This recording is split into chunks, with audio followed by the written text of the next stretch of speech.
ازاي تنزل نسخة واتساب الايفون للاندرويد؟ لو انت كنت منزلها قبل كده من القناة فاكيد طلبت منك ابديت، فانا جايب لك النهارده الابديت عشان الرسائل بتاعتك ما تتمسحش. ولو انت اول مرة عايز تنزل نسخة واتساب الايفون هتنزل ده عادي جدا، وهتثبت جنب النسخة اللي معاك. يعني انت لو معاك نسخة المتجر هتثبت جنبه عادي. وقبل اي حاجة يا صاحبي، لو انت اول مرة تتابعني انا عايزك تشترك في القناة وتعمل لايك للفيديو ده. عايزين نوصل الفيديو ده رجالة ل1000 لايك عشان كل ما ينزل له ابديت انزله لكم على طول. وعشان ما نطولش في المقدمة يا صاحبي، انا عايزك تتابع معايا الشرح للاخر. هنشرح بعض المميزات الجديدة اللي جت في النسخة، وفي اخر الفيديو اعلمك ازاي تحملها. يلا بينا على الشرح.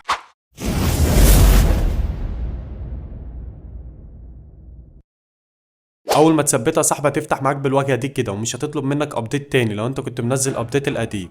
طيب بعد ما بتنزل يا صاحبي طبعا بتدخل على اعدادات. انا مش شايف حاجة جديدة نزلت في النسخة على قد كده يا جدعان، بس انا اقول لكم يعني على المميزات اللي في النسخة عشان لو انت اول مرة تشوف الفيديو.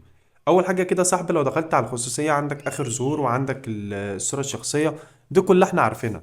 طب احنا عايزين المهم، كل اللي عليك هتضغط على كلمة خيارات ام بي، وعندك هنا اعدادات اخرى يا صاحبي.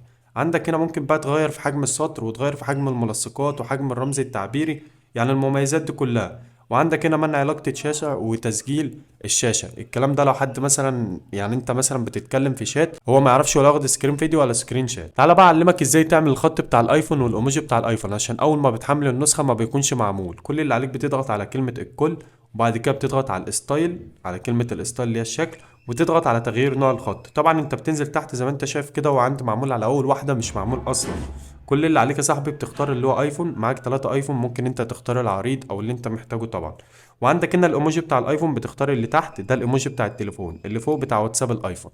تمام كده يا صاحبي. كده لو دخلت على الشات، على اي شات عندك، سواء اجيب لكم شات زي ما انت شايف كده يا صاحبي، لو دخلت على اي شات وجبت الايموجي بالشكل ده كده، هتلاقي الايموجي عندك اتحول لايفون على طول زي ما انت شايف، والخط بتاع الايفون يعني الخط بقى عريض.